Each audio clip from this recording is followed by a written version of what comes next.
সুপ্রভাত বন্ধুরা, কেমন আছো তোমরা? নিশ্চয়ই ভালো আছো, আমরাও সবাই ভালো আছি। আর এটা দেখো, শুক্রবার সন্ধেবেলায় একটু কেনাকাটা করতে গিয়েছিলাম। আর শুক্রবার তো নিরামিষ খেয়েছি, তোমাদের বললাম, যেহেতু পরের দিন আর কি শনিবার একটু পুজো দিতে যাব। কোথায় যাব অবশ্যই তোমাদের সাথে শেয়ার করব।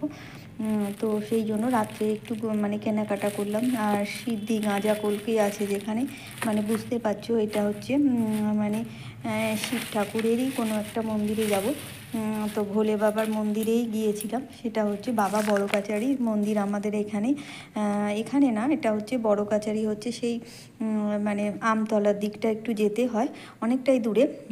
বাইকেই প্রায় 45 মিনিট লাগে আমাদের বাড়ির কাছ থেকে। আর অটোতে বা অন্য কিছুতে গেলে তো মানে 1.5-2 ঘন্টা লাগবেই। তো যাই হোক, তার সাথে সাথে দেখো একটু কেনাকাটাও করলাম। চেন ছিল একটা, আর কয়েকটা ছোট ছোট দুল। একটু আর কি বাইরে বেরোলে সবসময় আমার বড় দুল ভালো লাগে না, তখন একটু আধটু আর কি এদিক ওদিক গেলে ওগুলো পরে নিই। তো দেখো, সকাল সকাল শনিবার আমরা ভোরবেলায় আমি উঠেছি 4টের সময়। তো সমস্ত ঘর দালান মোছামুছি করে নিয়েছি, আর বাড়িতে পুজোটাও সেরে নিয়েছি। পুজো না সেরে কোথাও তো পুজো দিতে যাবো না, তাই পুজো সেরে নিয়ে একদম বেরিয়ে পড়লাম। তো দেখো, এখন বাইকে তো মানে তখন আর কি 6টার সময় বেরিয়েছি, এখানে প্রায় 6:45টার সময় বাড়ি চলে এসেছি সকাল সকাল। তো মন্দিরে যাবো বলে, আর এখানে তো বড় কাচারির জন্য মানে পুজো দিতে যাওয়ার জন্য ডালা আর কি নিতে হয়। তো সেই ডালাগুলোই মানে গুছিয়ে দিচ্ছে দোকানদার আর কি, এই মানে জেঠুটা আর কি।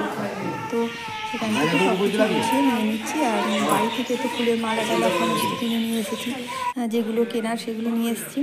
আর এখানে এই যে মানে সাবিত্রীকে আর কি সিঁদুর বা শাঁখা লোয়া দিতে হয়, তো ঘাটের কাছে এসে হাত মুখ ধোয়ার জন্য আসতে হয়। তো ওখানে মানে সিঁদুরটা আর কি শাঁখা লোয়া সব একেবারে নিয়ে নিয়েছিলাম। তো এখানে হাত মুখ ধুয়ে আবার মাথায় পরিয়ে দিচ্ছি। আর বাড়ি থেকে আর কি সমস্ত গুছিয়ে নিয়ে এসেছিলাম, কিন্তু ঘট কিনতে আর কি বাবার মাথায় জল ঢালবো যে মানে ঘটিটাই আনতে ভুলে গেছি। তো এখান থেকে একটা মাটির ঘটিও নিয়ে নিলাম। আর এখান থেকে বলতে ওই দোকানে যেখানে আর কি সমস্ত গুছিয়ে নিচ্ছিলাম, সেই দোকান থেকেই নিয়ে নিয়েছি। তো এখানে এখন আগে দিয়ে দিলাম। আর এটা প্রতিবারই মানে সবাইকেই করতে হয়, ঘাটে এসে যখন হাত মুখ ধুতে হয় এই সাবিত্রীর চরণে আর কি সিঁদুর, মাথায় সিঁদুর দিয়ে আর নমস্কার করে নিয়ে তারপর যেতে হবে। আর এখানে দেখো, এইটা হচ্ছে বাবার আর কি মন্দিরে উঠে গেছি, পুজো দেওয়া হয়ে গেছে। আর ফাঁকায় ফাঁকা এখানে কত মৌমাছি দেখো, মানে এত মানে মানে ঠাকুরের এখানে মৌমাছি ভর্তি হয়ে থাকে। আর সমস্ত কিন্তু দর্শনার্থী মানে যারা পুজো দিতে আসে বা মানে বাবার কাছে, তো কোনো নেই, কত দেখো মৌমাছি উঠছে। তো একদম সকাল সকাল পুজো দিতে চলে এসেছি, তাই ভিড় নেই। আর এখানে একবার শিবরাত্রির সময় এসে তো মানে মানে জল ঢালতেই পারছি না, বাবার মাথায় জল ঢালবো না মানে অন্য কারোর মাথায় জল, কে কার জল যে কোথায় ঢেলে দিচ্ছে মানে বুঝতেই পারছি না, মাথা ভর্তি হয়ে যাচ্ছে। আর আজকে খুব মানে শান্তিপূর্ণভাবে আমরা সবাই পুজো টুজো দিয়ে নিলাম।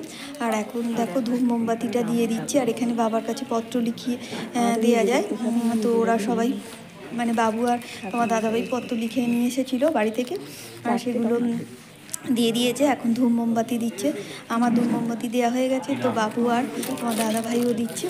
সবাই মিলেই আর কি জল ঢেলেছি, যেহেতু এত দূরে আর কি মন্দির এসেছি। তো 3টে মালা, 3টে গাঁজা কলকে পৈতে সমস্ত এনেছিলাম, সবাই মিলে জল ঢেলেছি। তো জল ঢালা হয়ে গেছে। তো এখন প্রায় 7টার মতো বাজে, মানে খুব সকাল সকালই। আর শীতকালে মানে দিন সকাল সকাল, সেই জন্য ভিড়ই নেই দেখো, খুব 2-1 জন মানে এসছে পুজো দিতে, আর আমরাও সেই সঙ্গে দিয়ে দিচ্ছি। আর এটা হচ্ছে মন্দিরের নিচটা, এখানেও মানে শিবলিঙ্গ দেওয়া আছে। তো এখানেও ওই যে মাটির ঘটিটা করে জল মানে দিয়ে, বাড়ি থেকে যে ডাবের জল, সিদ্ধি গাঁজা কলকে দুধ দিয়ে মিশিয়ে একদম জল করে নিয়ে এসেছিলাম, সেই জলটাই সবাই এখানে ঢেলে নিলাম। আর বাড়িতে ওখান থেকে ফুল নিয়েও এসেছিলাম, কুচো ফুল, বেলপাতা আর মালাও তো ছিল, সমস্ত দিয়ে আর কি আমাদের পুজো দেওয়া মোটামুটি কমপ্লিট হয়ে গেছে।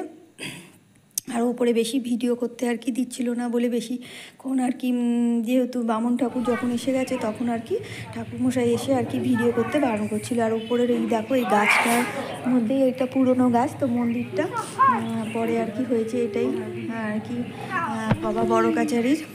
মন্দির। আর এখানে হচ্ছে আমাদের মানে এইখানে আশেপাশে যারাই আর কি বাচ্চাদের নিয়ে আসে আর চুল দেয় আর কি, চুলটা এখানেই ন্যাড়া করে আর কি সেই চুলটা করে আর ঠাকুরের কাছে বাচ্চাদের পুজো দিতে হয়, তারপর অন্নপ্রাশন আর কি দিতে হয়। এখানে আমাদের এখানে হরি ঠাকুরের কাছে দিতে হয়, আর যে মানে কৃষ্ণ আর কি হরি ঠাকুরের ওখানে মন্দিরে দিতে হয়। আর এই বড় কাচারির এই দুটো মানতই থাকে, আমার ছেলেরও তাই ছিল। তো অনেক সময় মানে না দিতে পারলে অন্নপ্রাশনে চৈতন্য রেখে দিয়ে অনেকে আবার মানে হরি ঠাকুরের কাছে পুজো দিয়ে তারপরে অন্নপ্রাশনটা হয়ে যায়। তা আমার ছেলেরও ওরকমই হয়েছিল, মানে সময় না থাকলে কিন্তু চৈতন্য রাখতে হতো। তো দেখো আমাদের পুজো দেওয়া হয়ে গেছে। আর এমনি আর কি মেলাগুলো বসেছে চারিদিকে, তো মেলা থেকে কিছুই কিনলাম না সেরকম একটা, সেই জন্য চলে যাচ্ছি আর কি। মেলায় তো অনেক পুজোর সময়ও কিনেছি, তো আর সেই জন্য আর কিনলাম না, তো এখন চলে যাচ্ছি। কিন্তু আর মানে এমনি কোনো খাবারের দোকান আর বসেনি আর কি, অনেক সকাল সকাল বলে দেখো বাড়িও ফিরে এসেছি। তো আমাদের বাড়ির কাছে আর কি ময়নারগড়ের মানে একটা দোকান থেকে পরোটা আর কি আর তরকারি সবার জন্য 200 করে পরোটা আর তরকারি নিয়ে চলে এসেছি। আর মিষ্টি কিনে নিয়ে একদম বাড়িতেই, যেহেতু বাড়ির কাছেই চলে এসেছি, তো বাড়িতে একদম জামা কাপড় ছেড়ে ফ্রেশ হয়ে নিয়ে তারপর খাওয়া দাওয়াটা সারলাম। যদিও তখন মানে এই 7:45 মতো বাজে, তো বাড়িতে চলে এসেছিলাম। আর মানে ফাঁকা রাস্তা, তো মানে বাড়ি আসতেও বেশি সময় লাগেনি, ওই 8টা 7:45 দিকে আর কি বাড়ি চলে এসেছি। তখন আর কি আমরা বাড়িতে আবার খাওয়া দাওয়াটা সেরে নিচ্ছি। তো আমার সমস্ত প্রিয় দর্শক বন্ধুদের জানাই অসংখ্য ধন্যবাদ। তোমরা এভাবেই আমার পাশে থেকো। নতুন বন্ধুরা যারা আমার পাশে থাকতে চাইছে তারা অবশ্যই সাবস্ক্রাইব করে লাইক কমেন্ট শেয়ার করো। আর পুরনো বন্ধুরা এভাবে লাইক কমেন্ট শেয়ার করে আমার পাশে থেকো, তাহলে আমি একটু করে এগিয়ে যেতে পারবো। আর তো দেখো আমাদের মানে খাওয়া দাওয়া শুরু হয়ে গেছে, আর চাটাও করে নিলাম, একেবারে চাটা করে নিয়ে আর একেবারে বসে পড়েছি খেতে, কারণ একবার খেতে বসলে আর ভালো লাগে না বারবার উঠতে।